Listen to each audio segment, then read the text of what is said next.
बच्चों, मैडम की पाठशाला में आपका स्वागत है। मैं हूं आपकी मैडम सरिता, लेकर एक और नई वीडियो जिसका शीर्षक है समास। समास क्या होते हैं? दो या दो से अधिक शब्दों को जब हम छोटा करते हैं, एक नया शब्द बनाते हैं, उसे हम समास कहते हैं। समास के 6 भेद होते हैं। 3 भेद हम ऑलरेडी पहली वाली वीडियो में कर चुके हैं। आज हम शुरू करेंगे चौथे भेद से। चौथा भेद है, पहला है उसका द्विगु। द्विगु समास क्या होता है, उसको आप कैसे पहचानोगे?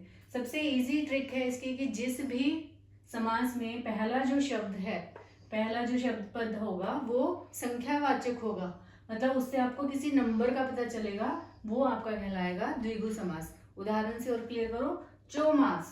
अगर हम इसको विग्रह करते हैं तो ये आएगा 4 मासों का समूह। तो ये कहाँ से आया हमारा? 4 कहाँ से आया? चौ से। तो इससे हमें पता चला ये संख्यावाची है, तो इसलिए द्विगु समास है। नेक्स्ट है एग्जाम्पल नवग्रह। नव का मतलब क्या होता है? 9 ग्रहों का समूह। तो बड़ा क्लियर हो गया कि ये कौन सा है? द्विगु है। फिर है सप्ताह, 7 दिनों का समूह। सप्त का मतलब 7। तो यहाँ से भी हमें क्लियर हो गया कि कौन सा समास है?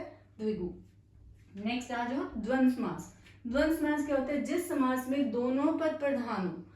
विग्रह करने पर क्या है शब्द आपके पास? और ऐड करो बीच में, अथवा लगाओ या लगाओ, तो वो जो है। और इसकी एक पहचान और हो सकती है कि ये जो भी शब्द होते हैं ये एक दूसरे का उल्टा अर्थ भी देते हैं, ये भी इसकी एक पहचान है। और तीसरी पहचान क्या है? इनके बीच में योजक चिन्ह लगा होता है। इसके एग्जाम्पल देखें, दिन रात, दिन और रात ये हमने यहाँ लिखा था। उसके बाद अनजल, अन और जल, तो ये जो है आपके क्या आ रहे हैं? विग्रह करने पर ऐड हो रहे हैं। पाप पुण्य, पाप या पुण्य, ये क्या है? दोनों एक दूसरे के विलोम है। तो इस तरह से आप इनको पहचान सकते हो कि द्वंद्व समास क्या है। द्वंद्व समास। नेक्स्ट है आपका बहुव्रीहि समास। बहुव्रीहि समास क्या है? ये सबसे अलग है। इसमें दोनों पदों में से कोई भी प्रधान नहीं होता, इसमें कोई अन्य ही प्रधान होता है। उसका एग्जाम्पल देखो, एग्जाम्पल से और क्लियर होगा आपको। लंबोदर, अगर हम इसका विग्रह करते हैं तो क्या विग्रह आता है? लंबा है उदर, उदर होता है पेट, लंबा है उदर जिसका, किसका? अर्थात गणेश जी। तो यहाँ पे हमने किसके बारे में बात करी? गणेश जी की। तो ये इन दोनों का मीनिंग ना होके किसी तीसरे का मीनिंग निकला कि हम किसकी बात कर रहे हैं, तो वो है बहुव्रीहि। एंड नेक्स्ट एग्जाम्पल है चक्रधर। चक्र को धारण करने वाला वो कौन है?